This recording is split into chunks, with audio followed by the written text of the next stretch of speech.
24-25 ವರ್ಷಗಳ ಹಿಂದೆ ನಾನು ಯೇಸು ಕ್ರಿಸ್ತನನ್ನು ಸ್ವೀಕರಿಸಿಕೊಂಡಾಗ ನನ್ನ ಹೃದಯದಲ್ಲಿ ಉಂಟಾದಂಥ ಒಂದು ದೊಡ್ಡ ಆಸೆ, ನಾನು ಪ್ರಸಂಗ ಮಾಡಬೇಕು ಅಲ್ವಾ. ಆಸೆನ ಪರಿಶುದ್ಧಾತ್ಮನೇ ಕೊಟ್ಟ ಅಲ್ವಾ. ಸುಮ್ಮನೆ ಆತ್ಮಿಕ ಆಸೆಗಳು ಬರೋದಿಲ್ಲ ಪ್ರಿಯರಾದವರೇ. ಆಗ ನನಗೆ ಅವಕಾಶನೇ ಸಿಗ್ತಾ ಇರಲಿಲ್ಲ. ಎಲ್ಲೋ ಅಲ್ಲಿ ಇಲ್ಲಿ 1-2 ಅವಕಾಶಗಳು ಸಿಗ್ತಿತ್ತು. ಆದರೆ ಇವತ್ತು ನಿಜವಾಗ್ಲೂ ನನ್ನ ಹೃದಯದ ಆಳದಿಂದ ನಾನು ದೇವರ ನಾಮ ಮಹಿಮೆಗಾಗಿ ಸಂತೋಷವಾಗಿ ಹೇಳ್ತೇನೆ. ಈ ಕಾರ್ಯಕ್ರಮದ ಮುಖಾಂತರವಾಗಿ ನಿಮ್ಮೆಲ್ಲರನ್ನು ಸಂಧಿಸುವುದರಲ್ಲಿ ನನಗೆ ತುಂಬ ತುಂಬ ತುಂಬ ಸಂತೋಷ ಪ್ರಿಯರಾದವರೇ. ಹೋಗುವಂಥ ಜಾಗಗಳೆಲ್ಲ ಎಲ್ಲರೂ ಹೇಳ್ತಾರೆ, ನಾವು ನಿಮ್ಮ ಕಾರ್ಯಕ್ರಮವನ್ನು ನೋಡ್ತೇವೆ, ನಮಗೆ ತುಂಬ ಪ್ರಯೋಜನವಾಗಿದೆ. ಅಲ್ಲಿ ಒಂದು ಕೂಟಕ್ಕೆ ಹೋಗಿದಾಗ ಒಬ್ಬ ಸಹೋದರಿ ಬಂದರು, ಬ್ರದರ್ ನನ್ನನ್ನು ಗೊತ್ತಿದೆಯಾ ನಿಮಗೆ? ಇಲ್ಲ ಗೊತ್ತಿಲ್ಲ ಸಿಸ್ಟರ್, ಆದರೆ ನಿಮ್ಮನ್ನು ನನಗೆ ಗೊತ್ತಿದೆ. ಹೇಗೆ ಹೇಳಲ್ಲ, ನಾನು ನಿಮ್ಮ ಕಾರ್ಯಕ್ರಮವನ್ನು ತಪ್ಪದೆ ನ್ಯೂ ಹೋಪ್ ಟಿ ವಿಯಲ್ಲಿ ನಾನು ವೀಕ್ಷಿಸ್ತೇನೆ. ಅನೇಕ ಜನರು ಕರ್ನಾಟಕದ ಅನೇಕ ಜಾಗಗಳಲ್ಲಿ ವೀಕ್ಷಿಸ್ತಾ ಇದ್ದಾರೆ. ಕರ್ತನ ನಾಮಕ್ಕೆ ಮಹಿಮೆ ಉಂಟಾಗಲಿ. ನನ್ನ ಒಂದು ದೊಡ್ಡ ಭಾರ, ಒಂದು ದೊಡ್ಡ ಆಸೆ, ಪ್ರಾರ್ಥನೆ, ಬಿನ್ನಹ, ಬೇಡಿಕೆ, ದೇವರ ಬಳಿಯಲ್ಲಿರುವಂಥ ಮೊರೆ ಎಲ್ಲ ನೋಡಬೇಕಾದ್ರೆ ಕರ್ನಾಟಕ ರಾಜ್ಯದ ಒಂದು ಮಹಾದೊಡ್ಡ ಉಜ್ಜೀವನ ಬರಬೇಕು.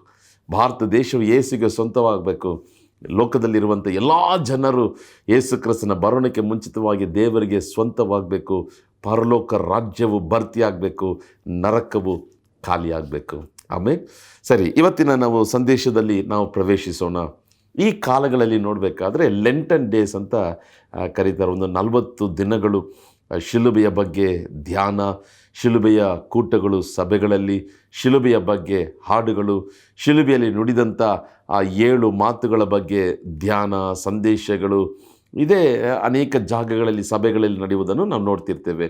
ಕೆಲವೊಂದು ಜನ ನೋಡ್ರಿ 40 ದಿನಗಳು ಉಪವಾಸವಿರ್ತಾರೆ. ಕೆಲವೊಂದು ಜನ 40 ದಿನಗಳು ಮಾಂಸಾಹಾರಿ ಊಟವನ್ನು ತಿನ್ನೋದಿಲ್ಲ. ಅನೇಕ ಕಾರ್ಯಗಳನ್ನು ಜನರು ಮಾಡ್ತಿರ್ತಾರೆ. ಇದು ತುಂಬ ಪ್ರಾಮುಖ್ಯವಾದದ್ದು. ಇದು ಬೈಬಲಲ್ಲಿ ಎಲ್ಲಿದೆ ಅದರ ಆಧಾರ ಅದೆಲ್ಲ ಏನು ಸ್ಪೆಸಿಫಿಕ್ಕಾಗಿ ಏನು ಬೈಬಲಲ್ಲಿ 40 ದಿನ ಎಂಬುದಾಗಿ ಬರೆಯಲ್ಪಡಲಿಲ್ಲ. ಆದರೆ ಈ 40 ದಿನಗಳು, ಗುಡ್ ಫ್ರೈಡೇಗೆ ಮುಂಚಿತವಾಗಿರುವಂಥ 40 ದಿನಗಳು ಯೇಸುವಿನ ಬಗ್ಗೆ, ಶಿಲುಬೆಯ ಬಗ್ಗೆ ಧ್ಯಾನ ಮಾಡುತ್ತಾ ಇರುವುದರಿಂದ ನಿಜವಾದ ರಕ್ಷಣೆ ಹೊಂದದವರು ಅನೇಕ ಜನರು ರಕ್ಷಣೆಯನ್ನು ಹೊಂದ್ಕೊಂಡಿದ್ದಾರೆ. ಒಂದು ಆಮೇನ್ ಹೇಳಿ, ಹಲ್ಲೆಲೂಯಾ. ಪಾರಂಪರ್ಯ ಸಭೆಗೆ ಹೋಗುವವರು ಅಥವಾ ಕ್ರೈಸ್ತರೆಂಬ ಹೆಸರನ್ನು ಇಟ್ಕೊಂಡು ವಿಗ್ರಹಗಳನ್ನು ಆರಾಧನೆ ಮಾಡುವವರು ಈ ಲೆಂಟನ್ ಡೇಸಲ್ಲಿ ಅವರು ಯೇಸು ಸ್ವಾಮಿನ ತಮ್ಮ ಸ್ವಂತ ರಕ್ಷಕನಾಗಿ ಸ್ವೀಕಾರ ಮಾಡಿಕೊಂಡಿದ್ದಾರೆ. ಹಲ್ಲೆಲೂಯಾ. ಯೇಸು ಒಬ್ಬನೇ ಸತ್ಯ, ಯೇಸು ಒಬ್ಬನೇ ಮಾರ್ಗ, ಯೇಸು ಒಬ್ಬನೇ ಜೀವ. ಯೇಸು ಅಲ್ಲದೆ ಪರಲೋಕ ರಾಜ್ಯಕ್ಕೆ ಬೇರೆ ಮಾರ್ಗ, ಜೀವ, ಸತ್ಯ ಇಲ್ಲವೇ ಇಲ್ಲ. ಯೇಸುವಿನ ನಾಮ ಒಂದೇ ಒಂದು ನಾಮ.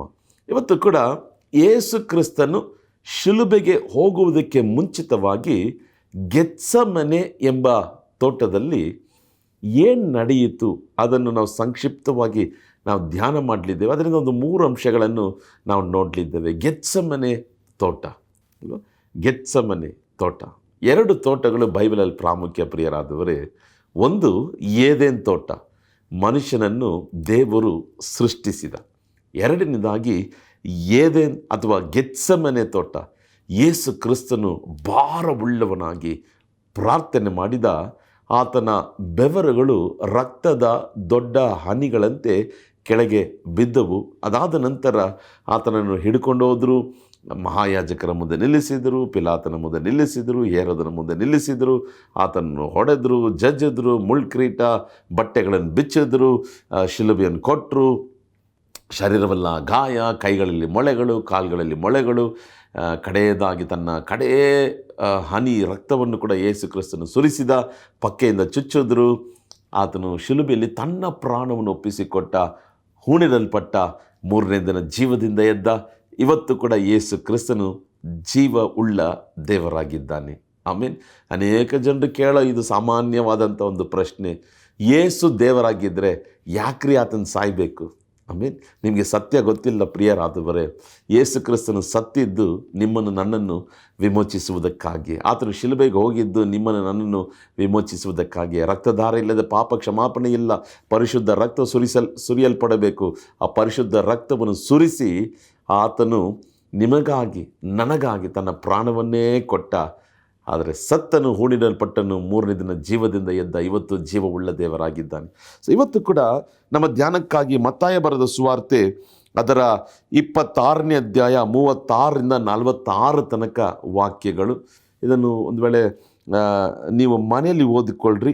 ಮತ್ತಾಯ ಬರೆದ ಸುವಾರ್ತೆ 26ನೇ ಅಧ್ಯಾಯ ಅದರ 36ರಿಂದ 46ನೇ ವಾಕ್ಯದ ತನಕ. ಇದೇ ಗೆತ್ಸೆಮನೆ ತೋಟದಲ್ಲಿ ಯೇಸು ಕ್ರಿಸ್ತನು ಪ್ರಾರ್ಥಿಸುವಂಥ ಈ ಘಟನೆ. ಮಾರ್ಕನು ಬರೆದ ಸುವಾರ್ತೆ 14ನೇ ಅಧ್ಯಾಯ 32ರಿಂದ 50 ತನಕ ನೀವು ಓದ್ಕೋಬೋದು. ಲೂಕನು ಬರೆದ ಸುವಾರ್ತೆ 22ನೇ ಅಧ್ಯಾಯ 40ರಿಂದ 53 ತನಕ ನೀವು ಓದ್ಬೋದು. ಯೋಹಾನ ಬರೆದ ಸುವಾರ್ತೆ 18ನೇ ಅಧ್ಯಾಯ 1ನೇ ವಾಕ್ಯದಿಂದ 12ನೇ ವಾಕ್ಯ. ಈ ವಾಕ್ಯಗಳನ್ನು ನಾವು ನೋಡಬೇಕಾದ್ರೆ ಯೇಸು ಕ್ರಿಸ್ತನು ಆ ಗೆತ್ಸೆಮನೆ ತೋಟದಲ್ಲಿ ಹೋಗಿ ಪ್ರಾರ್ಥನೆ ಮಾಡುವುದನ್ನು ನಾವು ನೋಡ್ತೇವೆ. ಈ ಗೆತ್ಸೆಮನೆ ಅಂದರೆ ಏನಪ್ಪ ಅಂತ ನೋಡಬೇಕಾದ್ರೆ, ಗೆತ್ಸೆಮನೆ ದ ಆಯಿಲ್ ಪ್ರೆಸ್ ಅಥವಾ ಎಣ್ಣೆಯನ್ನು ತೆಗೆಯುವಂಥ ಒಂದು ಜಾಗ ಅಲ್ವಾ. ಈಗ ನೋಡ್ರಿ, ನಾವು ಅಂಗಡಿಗೆ ಹೋಗಿ ನಾವು ಸನ್ಫ್ಲವರ್ ಆಯಿಲು ಅಥವಾ ಕಡಲೆ ಎಣ್ಣೆ ಏನೇನೋ ಆಯಿಲ್ ನಾವು ಕೊಂಡ್ಕೊಳ್ತೀವಲ್ಲ, ಏನು ಮಾಡ್ತಾರೆ ಆ ಆಯಿಲನ್ನು, ತೆಂಗಿನಕಾಯಿ ಎಣ್ಣೆ ಹೇಗೆ ಅದನ್ನು ತೆಗಿತಾರೆ ಅಂತ ನೋಡಬೇಕಾದ್ರೆ ಅದನ್ನು ಚೆನ್ನಾಗಿ ರುಬ್ಬುತ್ತಾರೆ, ಅದನ್ನು ಚೆನ್ನಾಗಿ ಜಜ್ಜುತ್ತಾರೆ. ಅದರಿಂದ ಆ ಎಣ್ಣೆ ಹೊರಗೆ ಬರುವಂಥದ್ದಾಗಿ ಕಾಣಲ್ಪಡ್ತದೆ. ಅದೇ ರೀತಿಯಾಗಿ ಗೆತ್ಸೆಮನೆ ಎಂಬ ತೋಟದಲ್ಲಿ ಯೇಸು ಕ್ರಿಸ್ತನು ಜಜ್ಜಲ್ಪಟ್ಟ, ಆತನು ಬಹಳ ಮನೋವ್ಯತೆ ಉಳ್ಳವನಾದ, ಬಹಳ ಆತನು ಬಾಧೆ ಪಟ್ಟ ಎಂಬುದಾಗಿ ಈ ಮತ್ತಾಯ 26, 36ರಿಂದ 46ನೇ ವಾಕ್ಯದ ತನಕ ನಾವು ನೋಡ್ತೇವೆ. ನೋಡ್ರಿ, ಯೇಸು ಕ್ರಿಸ್ತನು ತನ್ನ ಶಿಷ್ಯರ ಸಂಗಡ ಕಡೇ ಭೋಜನವನ್ನು ಆಚರಿಸಿದ ನಂತರ ಯೇಸು ಕ್ರಿಸ್ತನು ಏನು ಮಾಡ್ತಾನೆ, ಗೀತೆಗಳನ್ನು ಹಾಡಿ, ಆಮೇಲೆ ನೋಡ್ರಿ, ಈ ಮತ್ತಾಯ 26, 30ನೇ ವಾಕ್ಯ ನೋಡಬೇಕಾದ್ರೆ, ಅವರು ಕೀರ್ತನೆಗಳನ್ನು ಹಾಡಿ ಎಣ್ಣೆ ಮರಗಳ ಗುಡ್ಡಕ್ಕೆ ಹೊರಟು ಹೋದರು. ಈ ಗೆತ್ಸೆಮನೆ ಎಲ್ಲಿದೆ ಅಂತ ನೋಡಬೇಕಾದ್ರೆ ಎಣ್ಣೆ ಮರದ ಗುಡ್ಡ, ಆಲಿವ್ ಮೌಂಟೇನ್, ಮೌಂಟ್ ಆಲಿವ್ ಅಲ್ವಾ. ಕೀರ್ತನೆಗಳನ್ನು ಹಾಡಿ ಯೇಸು ಕ್ರಿಸ್ತನು ಹಾಡು ಹಾಡಿದ್ದಾನ? ಇವತ್ತು ನಾವೆಲ್ಲ ಹಾಡು ಹಾಡ್ತೀವಲ್ಲ, ಯೇಸು ಕ್ರಿಸ್ತನು ಹಾಡನ್ನು ಹಾಡಿದ್ದಾನ?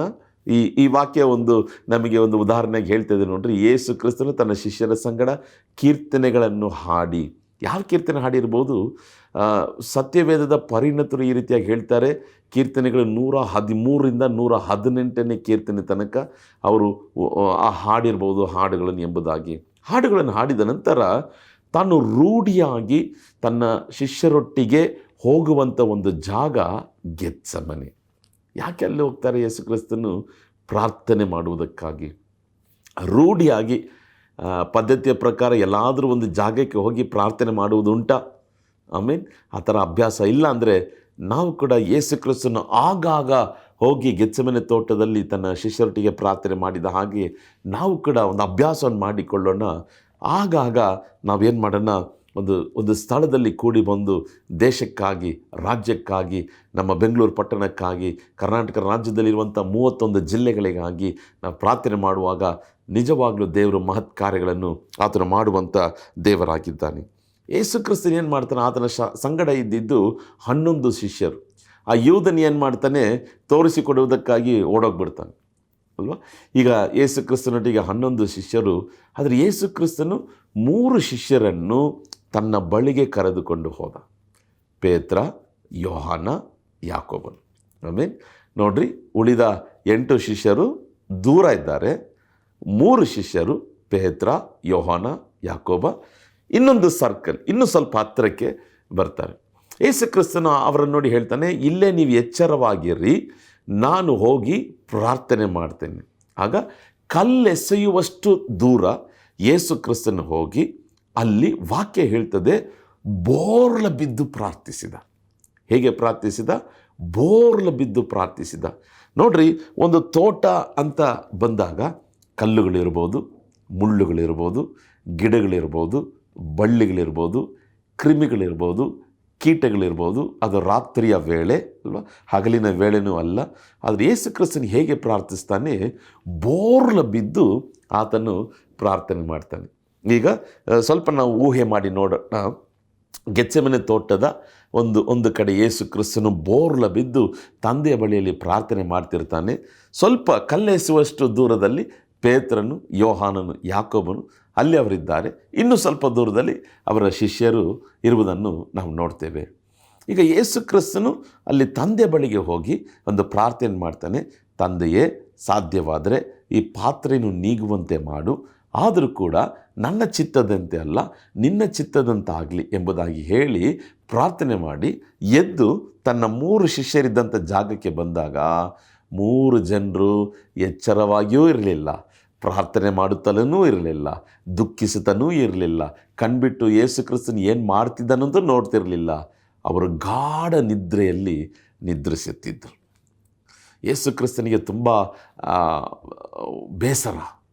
1 ತಾಸಾದರೂ ಕೂಡ, 1 ಗಳಿಗೆ ಆದರೂ ಕೂಡ, 1 ಗಂಟೆಯಾದರೂ ಕೂಡ ನೀವು ಎಚ್ಚರವಾಗಿದ್ದು ಪ್ರಾರ್ಥನೆ ಮಾಡೋಕ್ಕಾಗಲ್ವಾ ಅಂತ ಹೇಳಿ, ನಿಮ್ಮ ಮನಸ್ಸು ಸ್ಥಿರವಾಗಿದೆ, ನಿಮ್ಮ ಮನಸ್ಸು ಚಿತ್ತಗೊಂಡಿದೆ, ಆದರೆ ದೇಹಕ್ಕೆ ಬಲ ಸಾಲದು ಎಂಬುದಾಗಿ ಹೇಳಿ ಪುನಃ ಆತನು ಹೋಗಿ ಬೋರ್ಲ ಬಿದ್ದು ತಂದೆಯ ಬಳಿಯಲ್ಲಿ ಅದೇ ಪ್ರಾರ್ಥನೆ, ತಂದೆಯೇ, ಸಾಧ್ಯವಾದರೆ ಈ ಪಾತ್ರೆಯು ನೀಗುವಂತೆ ಮಾಡು, ಆದರೂ ಕೂಡ ನನ್ನ ಚಿತ್ತದಂತಲ್ಲ ನಿನ್ನ ಚಿತ್ತದಂತೆ ಆಗಲಿ.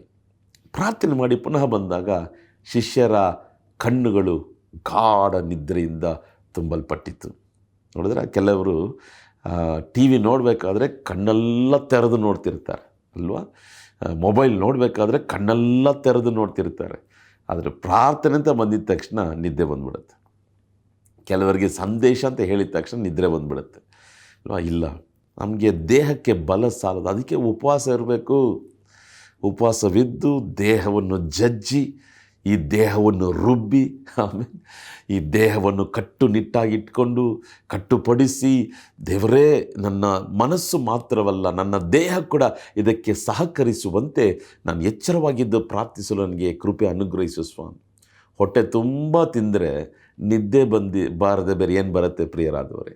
ಹಳೆ ಕಾಲದಲ್ಲಿ ಮಿಷನರಿಗಳು ಅರ್ಧ ಹೊಟ್ಟೆ ರಾತ್ರಿ ತಿಂತಿದ್ದರು, ಕೆಳಗಡೆ ಚಾಪೆ ಹಾಕ್ಕೊಂಡು ಮಲಗ್ತಿದ್ರು. ಬೆಡ್ಡಲ್ಲಿ ಮಲಗಿದ್ರೆ ತಲೆ ದಿಂಬು ಇಟ್ಕೊಂಡ್ರೆ ನಾನು ಬೆಳಗ್ಗೆ ಎಚ್ಚರವಾಗಕ್ಕಾಗಲ್ಲ ಎಂಬುದಾಗಿ ನೆಲದಲ್ಲಿ ಚಾಪೆಯಲ್ಲಿ ತಲೆದಿಂಬು ಇಲ್ಲದೆ ಅರ್ಧ ಹೊಟ್ಟೆ ತಿಂದು ಬೆಳಗ್ಗೆ ಎದ್ದು ಎಚ್ಚರವಾಗಿ ಪ್ರಾರ್ಥನೆ ಮಾಡಿದಂಥ ಎಷ್ಟೋ ಮಿಷನರಿಗಳು ತ್ಯಾಗದಿಂದ ಸೇವೆ ಮಾಡಿದ್ರು. ಇವತ್ತು ನಾವು ಚೆನ್ನಾಗಿ ತಿಂತೇವೆ, ಚಿಕನ್ನು, ಮಟನ್ನು, ಫಿಶ್ಶು, ಮುದ್ದೆ, ಅದು ಇದು ಚೆನ್ನಾಗಿ ತಿಂದು ಚೆನ್ನಾಗಿ ಬಾರಿಸ್ತೇವೆ, ಚೆನ್ನಾಗಿ ನಿದ್ರಿಸ್ತೇವೆ. ಒಳ್ಳೆ ಬೆಡ್ಡು, 2 ತಲೆದಿಂಬು, ಒಂದು ಒಳ್ಳೆ ಕಂಬಳಿ, ಕೆಲವ್ರ ಮನೆಯಲ್ಲಿ ಎ ಸಿಗಳು, ಫ್ಯಾನ್ಗಳು, ಚೆನ್ನಾಗಿ ನಿದ್ದೆ ಮಾಡ್ತೇವೆ. ಇವೆಲ್ಲಿ ಬೆಳಗ್ಗೆ ಎದ್ದು ಪ್ರಾರ್ಥನೆ ಮಾಡೋಕ್ಕೆ ಸಾಧ್ಯವಾಗುತ್ತೆ? ಯೇಸು ಕ್ರಿಸ್ತನು 2ನೇ ಬಾರಿ ಅಲ್ಲಿ ಹೋಗಿ ಪ್ರಾರ್ಥನೆ ಮಾಡಿ ಬಂದು ನೋಡಿದಾಗ ಮತ್ತೆ ಅದೇ ಥರ ಇದ್ದರು. 3ನೇ ಬಾರಿ ಅದೇ ಮಾತುಗಳನ್ನು ಹೇಳಿ ಯೇಸು ಕ್ರಿಸ್ತನು ಪ್ರಾರ್ಥನೆ ಮಾಡ್ದ. ದೇವರೇ, ಸಾಧ್ಯವಾದರೆ ಈ ಪಾತ್ರೆ ನೀಗುವಂತೆ ಮಾಡು, ಆದರೂ ಕೂಡ ನನ್ನ ಚಿತ್ತದಂತಲ್ಲ ನಿನ್ನ ಚಿತ್ತದ ಮೇರೆಗೆ. ಆತನು ಎದ್ದು ಬಂದಾಗ ಯೂದನು ಬಂದು ತನ್ನ 30 ಬೆಳ್ಳಿ ಕಾಸುಗಳಿಗಾಗಿ, ಹಣಕ್ಕಾಗಿ ಯೇಸುವನ್ನು ಮುದ್ದಿಟ್ಟು ಆ ಸೈನಿಕರಿಗೆ ಹಿಡ್ಕೊಡ್ತಾನೆ. ಆಮೇಲೆ ನಾನೊಂದು ಮಾತು ಹೇಳಲ್ಲ, ಯೇಸುವನ್ನು ಕಾಸಿಗಾಗಿ ಹುಡುಕ್ಬೇಡ್ರಿ. ಆಮೇಲೆ ಯೇಸು ಹತ್ರ ಬಂದರೆ ಐಶ್ವರ್ಯನಾಗ್ತಾನೆ, ಯೇಸು ಹತ್ರ ಬಂದೇ ಶ್ರೀಮಂತನಾಗ್ತಾನೆ. ಹಣ ಜೀವನದಲ್ಲಿ ಪ್ರಾಮುಖ್ಯ ಅಲ್ಲ ಪ್ರಿಯರಾದವರೇ. ಹಣಕ್ಕಿಂತ ಮಿಗಿಲಾದದ್ದು ದೇವರ ಪ್ರೀತಿ. ಆಮೇಲೆ ಮತ್ತು ಅನೇಕ ಉಪದೇಶಗಳು, ಅನೇಕರು ಏನು ಹೇಳ್ತಾರೆ, ಯೇಸು ಹತ್ರ ಬಾ ನೀನು ಶ್ರೀಮಂತನಾಗ್ತೀಯ, ಯೇಸು ಹತ್ರ ಬಾ ನೀನು ಹಾಗೆ ಕೋಟ್ಯಾಧೀಶ್ವರನಾಗ್ತೀಯ, ಕಾಣಿಕೆ ಕೊಡು ಕೋಟ್ಯಾಧೀಶ್ವರನಾಗ್ತೀಯ. ಯೇಸುವನ್ನು ಕಾಸಿಗಾಗಿ ಹುಡುಕಬೇಡ್ರಿ, ನೀನು ದೇವರನ್ನು ಹುಡುಕು.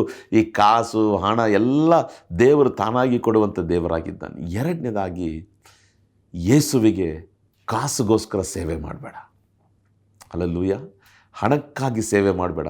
ಈ ಸೇವೆಗೋದ್ರೆ ಎಷ್ಟು ಕಾಣಿಕೆ ಬರುತ್ತೆ, ಇಲ್ಲಿ ಇಷ್ಟು ಕಡಿಮೆ ಕೊಡ್ತಾರಲ್ಲ ಹೋಗೋದು ಬೇಡ, ಅಲ್ಲಿ ಜಾಸ್ತಿ ಕೊಡ್ತಾರಲ್ಲ ಹೋಗೋಣ.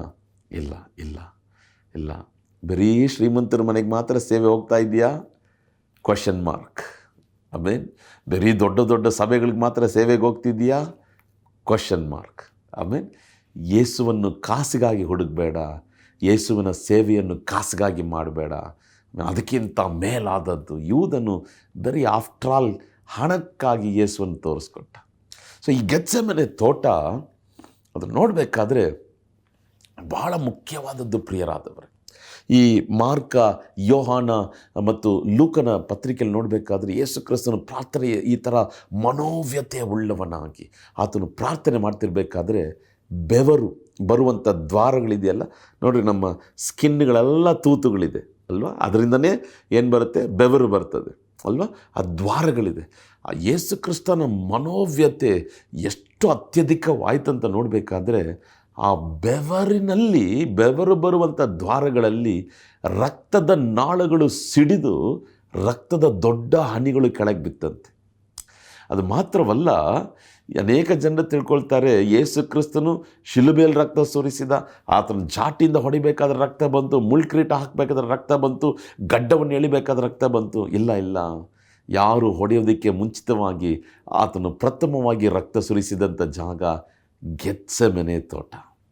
ಆಮೇನ್, ಗೆತ್ಸೆಮನೆ ತೋಟ. ಆ ಗೆತ್ಸೆಮನೆ ತೋಟದಲ್ಲಿ ಯೇಸು ಕ್ರಿಸ್ತನು ರಕ್ತವನ್ನು ಸುರಿಸಿದ. ಅದು ಮಾತ್ರವಲ್ಲ, ವಾಕ್ಯ ಹೇಳ್ತದೆ ಒಬ್ಬ ದೇವದೂತನು ಬಂದು ಯೇಸು ಕ್ರಿಸ್ತನನ್ನು ಬಲಪಡಿಸಿದ. ಆಮೇಲೆ ಈ ಗೆತ್ಸೆಮನೆ ತೋಟ, ನಾನು ಹೇಳಿದಂಥ ಈ ವಾಕ್ಯಗಳನ್ನು ದಯವಿಟ್ಟು ಸ್ವಲ್ಪ ಟೈಮ್ ತಗೊಂಡು ನೀವು ಧ್ಯಾನಿಸಿರಿ. ಇದು ದೊಡ್ಡ ಸಂದೇಶ, ಆದರೆ ಒಂದೇ ಸಂದೇಶದಲ್ಲಿ ನಾನು ನಿಮಗೆ ಕೆಲವು ಕಾರ್ಯಗಳನ್ನು ಮಾತ್ರ ನಾನು ಹಂಚಿಕೊಳ್ಳಲು ನಾನು ಬಯಸುತ್ತೇನೆ. ಒಂದು 3 ಅಂಶಗಳು ಈ ಗೆತ್ಸೆಮನೆ ತೋಟದಿಂದ ನಾವು ಕಲಿತುಕೊಳ್ಳುವಂಥ ಕಾರ್ಯ. ಸ್ವಲ್ಪ ನಾವು ಕಲ್ಪನೆ ಮಾಡಿ ನೋಡೋಣ, ಸ್ವಲ್ಪ ನಾವು ಊಹೆ ಮಾಡಿ ನೋಡೋಣ. ಮೊದಲನೇದಾಗಿ ಯೇಸು ಕ್ರಿಸ್ತನು ಹೋಗಿ 3 ಸಾರಿ ಆತನು ಪ್ರಾರ್ಥನೆ ಮಾಡುವಂಥ ವಿಷಯ 39ನೇ ವಾಕ್ಯದಲ್ಲಿ ನೋಡಬೇಕಾದ್ರೆ, ದೇವರೇ ಸಾಧ್ಯವಾದರೆ ಈ ಪಾತ್ರೆ ನೀಗುವಂತೆ ಮಾಡು, ಆದರೂ ಕೂಡ ನನ್ನ ಚಿತ್ತದಂತಲ್ಲ ನಿನ್ನ ಚಿತ್ತದ ಮೇರೆಗೆ.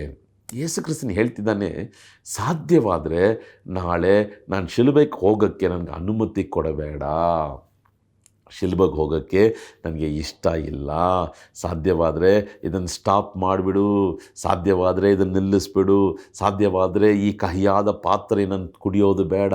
ಸ್ವಲ್ಪ ಸಮಯದ ಹಿಂದೆಯೇ ಕಡೇ ಭೋಜನದಲ್ಲಿ ದ್ರಾಕ್ಷಾರಸವನ್ನು ಯೇಸು ಕುಡಿದ ಪಾತ್ರೆಯಲ್ಲಿ ಈಗ ಇಡೀ ಲೋಕದ ಜನರ ಪಾಪಗಳನ್ನು ಕುಡಿಯುವಂಥ ಒಂದು ಪಾತ್ರೆ.